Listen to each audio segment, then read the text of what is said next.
FastCast, crazy early morning edition. Today I want to talk about voting. Is it its own sort of prisoner's dilemma? Among the apathetic among us, you will often hear one vote doesn't matter. And the reason why I say is this kind of like a prisoner's dilemma is because on the face of it, that is true. So in order to win an election, you need to trust in the fact that other people will vote. The prisoner's dilemma side of it is this idea that if enough people are sort of convinced themselves their vote isn't going to matter, they don't vote. And in the same way that you need to build up a coalition of people voting to get someone elected, all you need to get the other person elected is for enough people not to vote. I'm not a game theorist, so that might not be a real accurate representation of prisoner's dilemma, but it feels kind of like it.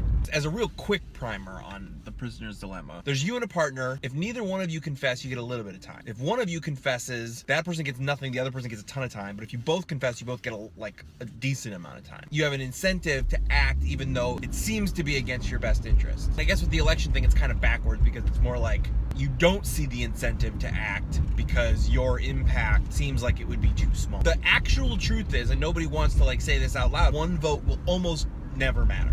It's people voting en masse that gets things done, which of course is why there's such a get out the vote thing, because you need to keep people from focusing on the fact that their one vote doesn't matter and remind them that if we can all agree together to act, we can get things done, despite the fact that each individual vote has a vanishingly small effect on the outcome. I guess this is really just a long way of saying that I early voted. My vote is not going to change the outcome by itself. I need other people to vote to make that happen. So go vote. Thus ends the FastCast Crazy Early Morning Edition. See ya!